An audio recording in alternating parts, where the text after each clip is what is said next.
This is the Renault 5. And this is the Renault 5, except it's the Nissan Micra. Yes, because although these two small electric cars have different names, different badges and different styling, they are essentially identical underneath.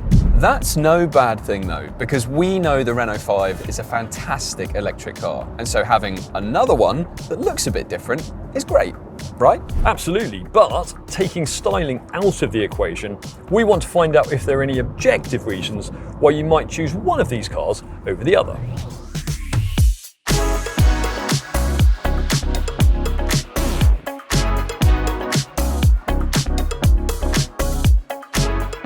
So Will, that Renault 5 that you're driving is one of the best new cars that's been launched for a long time, isn't it?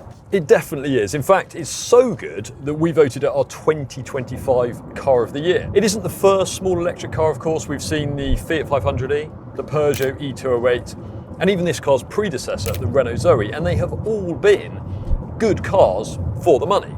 But with the Renault 5, you don't need that caveat. It is just a great car, full stop. And that is great news not just for Renault, but for Nissan, because the Japanese manufacturer is in an alliance with Renault. And so, the old Micra was based on the Renault Clio of the time, but for this new, fully electric Micra, this is now based on that Renault 5. So the two cars share the same batteries and technical underpinnings.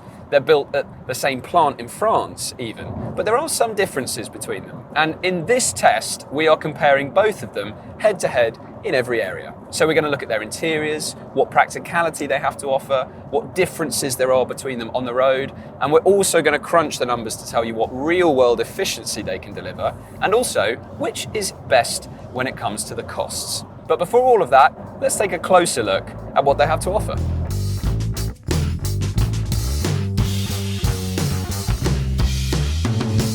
Well, they certainly look very different, don't they? This, of course, had the original Renault 5 to draw on for its inspiration. And given how distinctive it looks, you couldn't have just put some Nissan badges on it and called it a Micra, could you? Like, for example, Suzuki did with the Swace when it borrowed the Corolla underpinnings a couple of years ago. No. Clearly Nissan wanted to make this look different, and the design of this car was led by the Nissan team in London for it, and Nissan's got its own history to draw on for the inspiration of the styling of this car. Of course, the Micra name has been around for a while. This is the 6th generation of the car, and you can see things like these slightly protruding circular headlights at the front and also at the back are a bit of a nod to the K12 generation of Micra. They also look a bit Fiat 500e, don't they? They do a bit, don't they? And you've got other design elements of this car to point out, like this so-called ice cream scoop. You've also got a Japanese knife towards the roof there apparently, and some symbols of Mount Fuji dotted around the car as well. Okay, one thing I've noticed you don't have though, by the looks of things, is a charge level indicator on your bonnet. Correct, unfortunately that is useful to have on the Renault 5, you don't get it on the Micra at all. But if you look at the charging port actually, you might notice the symbols on it, and in Japanese the 2 is Ni, and the 3 is San. So they look very different on the outside, don't they? They do, and you can also get some different colours with the Micra that you can't get on the Renault 5 as well, vice versa of course. And overall the design of this Micra is rounder than what you have in the Renault 5, which is kind of more chiselled and sharper in the way that it looks. It is. Should we have a look inside though? What are the differences there? Okay, this is the interior of the Renault 5, and by class standards, it's really nice, isn't it? It is. Okay, there are some hard plastics around, but build quality is very good, and the design is very cheery, isn't it? You've got some nods to the original Renault 5, including this headlining up here.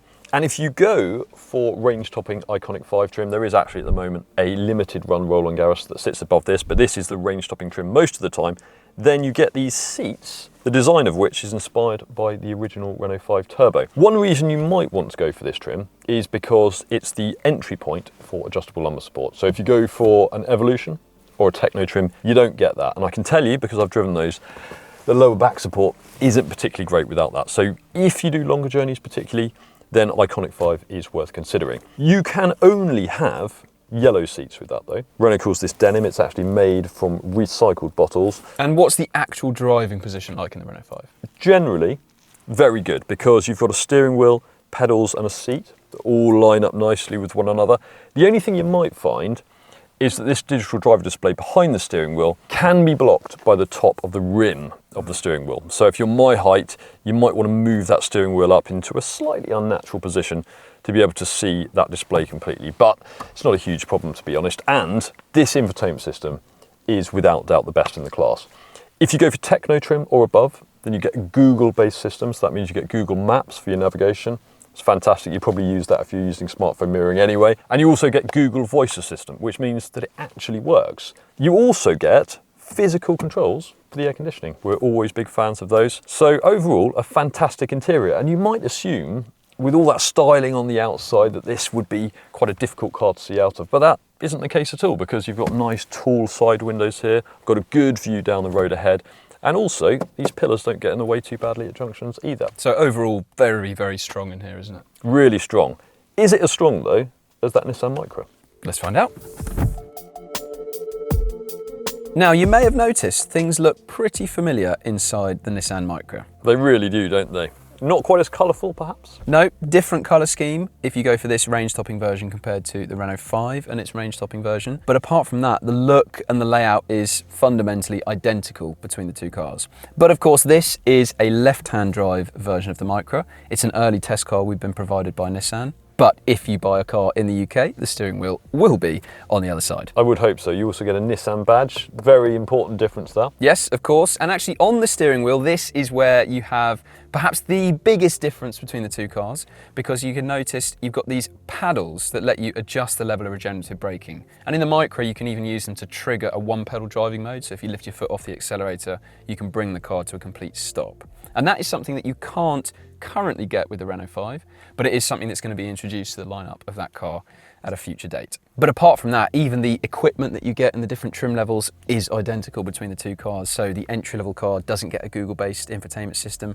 The lower trim levels don't get adjustable lumbar support, in much the same way that it's exactly the same for the Renault 5. And this is, by the way, a range-topping Evolve version of the Micra, equivalent to the range-topping version of the Renault 5. And on this French test car that we have here, the only difference between this and exactly the same car that you'd buy in the UK is the design of the alloy wheels on the outside. They're the same size, aren't they? Just a different design. Exactly. You also get a Renault 5 inspired headlining in your Nissan Micra. Yes, perhaps a little bit lazy to still include that in the Micra, even though it has nothing to do with the heritage of this car, but it still looks quite cool, doesn't it? And overall, up front, it's just as strong as what you get in the Renault 5. Perhaps the material for this range-topping version isn't quite so nice as what you get in the Renault 5, but really there isn't much to help you decide between the two cars up front. But is there a bigger difference when it comes to practicality? Let's take a look. Now, the rear seats in these cars are equally terrible. If you're my height, you're really going to struggle to fit, because knee room is pretty much non-existent and headroom's not great either. Absolutely. If you're looking to regularly carry tall adults in the back of your electric car, don't look at either of these cars. That is true, but when it comes to boot space, things are better. As you can see in my Renault 5, I've managed to fit 4 carry-on suitcases below the parcel shelf here. There is quite a step down from the entrance down onto the boot floor, but otherwise, good amount of space by class standards. And of course, if I need to carry more, I can fold down these 60/40 split folding rear seats, which is a good thing because the Renault 5 doesn't have any storage under its bonnet. Like the Renault 5, there's no front boot for the Micra either. But in terms of the actual space that you're given, like the rear seats, it's identical in the boot of the Micra. It really is. Below the parcel shelf. So you can see 4 suitcases in the back of the Micra. Not amazing, but not terrible. A usable boot space in the back, just as it is in the Renault 5. So up front, really not much of a difference at all. Not huge. Rear seats, Identical. identical. And the boots, apart from the underfloor storage element, depending on the trim level that you go for, they're also exactly the same. They are. But surely on the road, that is going to be an area where there are some noticeable differences between the two cars. Let's find out. So the Renault 5 on the road, we know this is a fantastic electric car. It really is, particularly for a small electric car, because this doesn't just do one thing well. It doesn't just have a comfortable ride or very sharp handling. It has a really great ride and handling balance. So it just feels like a bigger, more grown-up car than it really is. Absolutely. It's comfortable, the body movements are well controlled, the handling is impressive, Are there any major weaknesses to this car on the road? Not really. I mean, there are quicker electric cars, of course, but this is nippy enough. It will do 0 to 60 in just under 8 seconds. And the steering is quite light. That's a good thing around town because it makes the car easy to maneuver. That's helped actually by a tight turning circle. But on a faster country road like this, I do find I could do with a little bit more weight around the straight ahead to give me more confidence when I'm driving quickly. But luckily I can get that by switching to sport mode using this button here on the steering wheel. And in sport mode, you get not a huge amount, but a noticeable amount of extra weight to the steering, and that gives you just a better sense of connection with the front wheels. Okay, so clearly a fantastic all-rounder on the road. Let's find out how it compares to the Micra. Well, I think the truth is, if you were to spend a week of your life living with the Renault 5 and the following week living with the Nissan Micra, you probably wouldn't be able to tell the two apart at all. No, I think if you had a gap between driving one and then the other, you really wouldn't tell the difference. We've had the benefit though of driving these cars back to back. Correct. On the same piece of road in very quick succession. Yes, and the conclusions that we can draw are pretty minimal, to be honest. They aren't huge, but they are there. So one of the things we've noticed is there's a bit more motor whine in the Renault 5. And you notice that particularly when you're doing 50, 60, 70 miles an hour on the motorway, and you're just easing off and on the accelerator to keep the gap to the car in front consistent. You just notice a bit more whine. It's there in the Nissan, but just not quite as loud. And if you're not familiar with what motor whine is, it's essentially, you can think of it as engine noise in electric cars. Exactly. So it's a high pitch frequency that you hear from the electric motor that's driving the car. And it is ultimately more noticeable in the Renault 5. Another thing we should point out is that the Nissan is a left-hand drive car. Yes. When you're driving a left-hand drive car, you are sitting in the gutter effectively, so you're on the bumpy side of the road more, and that can give the impression that ride comfort isn't as good as it is in a right-hand drive car. But we are aware of that. We've driven these cars on lots of different types of roads. And actually, if anything, the Renault is fractionally firmer. I think that might be because these cars have different tyres. So the Renault has Continental tyres, this has Hankook tyres. And it wouldn't surprise me if the tyre walls were a bit stiffer on the Renault, because sharper impacts, you just feel slightly more aggressively. But as I say, the margins aren't huge. And when it comes to handling, there is perhaps a difference there, but again, it's very, very minor, and it's in favour of the Renault 5. Yes, the Renault 5 has a slightly sharper front end, talking small margins, but noticeable when you drive the cars back to back, and I wouldn't be surprised if that is also because of the stiffer tyre walls on the Renault. It just helps the front end feel slightly more alert. There is a difference in the official performance figures as well. The 0 to 62 mile an hour time in that Renault 5 is 7.9 seconds. And in the Micra, 8 seconds. So just a tenth of a second. Well, if you can tell that from driving them, you're a better tester than I am. Yes, it's another area where it's very difficult to actually tell them apart in real world conditions. The Micra does also have the edge officially when it comes to range, but that is by less than 10 miles. So, and we'll be talking more about that later when we find out the real world efficiency of these cars. Absolutely. So what have we found out? That really, if you're hoping there's going to be a drastic difference between the way one car drives over another, and that will help you make your choice, then I'm afraid you're going to be disappointed. And the same goes really for the interior and the practicality. And it's highly likely then that a large part of this test is going to come down to the numbers. Well, we've done more than 130 miles now. Should we head to a charging point, charge these back up to full, and then crunch the numbers and work out the difference in efficiency and talk about some other costs as well? Let's do it.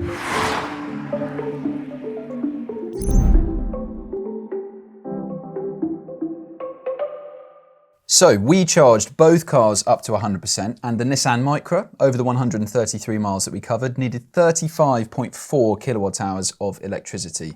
That meant my average efficiency was 3.76 miles per kilowatt hour, which of course factors in charging losses as well. And at the Tesla supercharger that we finished at, it cost me £19.46 to charge it up on the day. What did the Renault 5 manage? Well, I needed 39.2 kilowatt hours of electricity, so a fair bit more than you. And obviously because of that, my average efficiency was worse at 3.39 miles per kilowatt hour. And I spent a total of £21.55. So we've spent the whole of this video explaining that these two cars are virtually identical.